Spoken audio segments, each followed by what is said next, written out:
and there are still fantastic things about this country.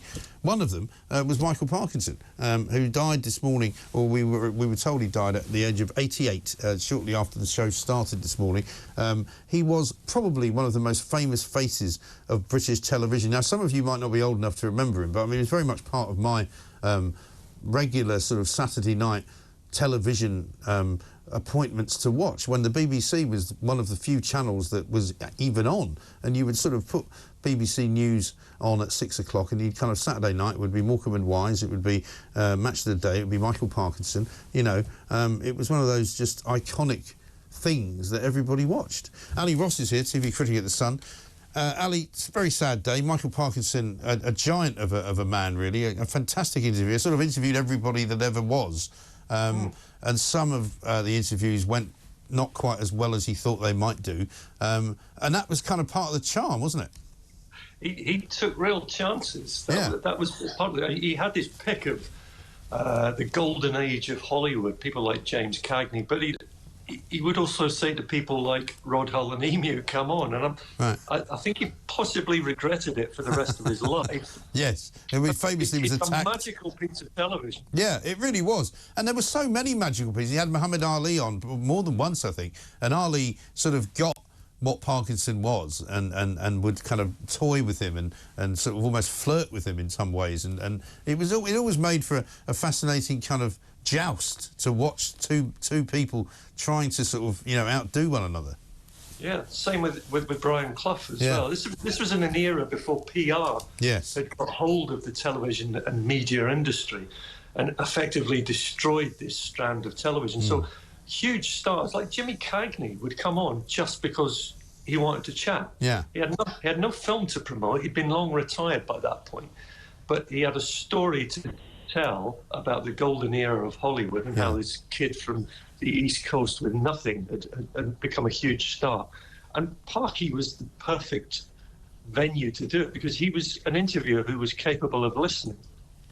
He would let them, he was quite happy to play second fiddle to these people because he knew he was, and that was the mark of a great interviewer. Yeah, absolutely right. And he always was good at, and for me, all good interviewers get good stories out of people, you know, because that's part of the skill, isn't it? Because everyone, I mean, I found this incredibly sort of, I wouldn't say easy to do, but so many people have got stories, but nobody asks them for them. And Parkinson was one of those guys who kind of managed to get people like Ali and maybe, you know, the likes of, you know, Elton John.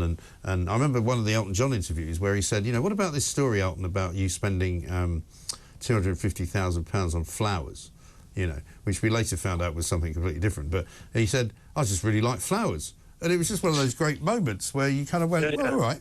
And he made people sort of quite likeable, didn't he?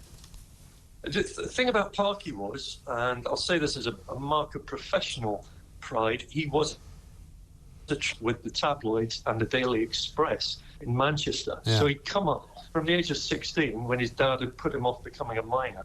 He became a journalist, and the training stood him in excellent stead.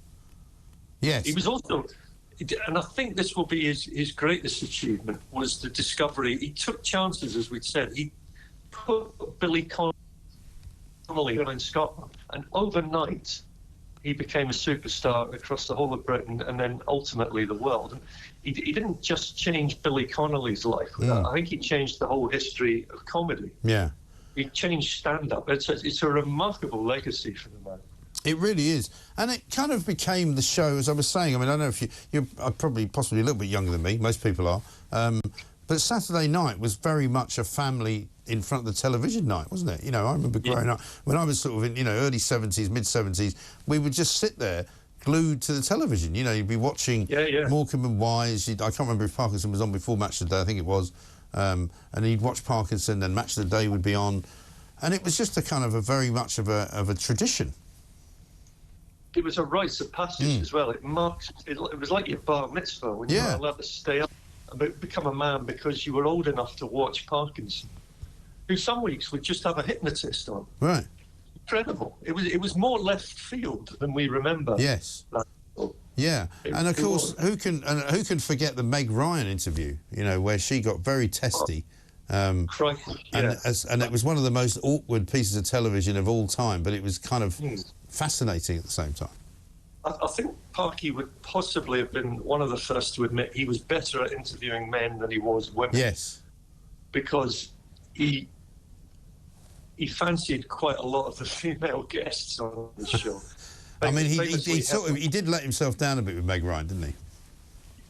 He didn't have a plan B, is what I'd say. Right. So if a beautiful woman doesn't flirt with him, he wasn't quite sure where to take it after that. And as you well know, Mike, a lot of the people, we see one version of them on screen, and it's a very, very different version in real life. Yes. They can be prickly, awkward customers. She wasn't prepared to play ball with him. No. So, and I mean, funnily enough, it was at that moment that I thought maybe this is where he has to stop doing it, perhaps. Yeah. Because he hasn't quite moved, with what's going on around him. I think it was the right time to go, quite. Yeah. But the legacy is more than secure. I think so. And then he sort of came back latterly, didn't he, with ITV, but that wasn't quite the same. He wasn't quite the same guy. Had a bit of a spat with Piers Morgan, I seem to remember, as most people do from time to time. But that doesn't make him a bad person. No, listen, I would absolutely agree with that. Chris says the decline in Great Britain has summed up by what's happened today. Michael Parkinson to the One Show. That's how far we have fallen. Well, I mean, you could say that the decline of the BBC is now complete. I do remember putting, just in my column, I just resorted to pictures. I had David Niven on Parkinson in 1975 and a member of the EastEnders cast in about 2005 juggling. I thought, well, this is where we're at.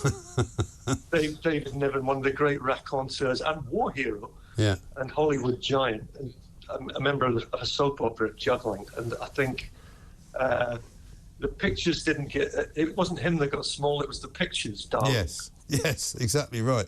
But, a sad day, a great man, a great chat show host, in the sort of style of the great American chat show host, really, like Johnny Carson and even Jay Leno, I suppose. Yeah, a pioneer who, let's face it, with that Barnsley accent, was a very new thing to experience on television in that day, and he paved the way for others. He did. Ali, good to see you. Thanks very much indeed. Ali Ross, TV critic at The Sun.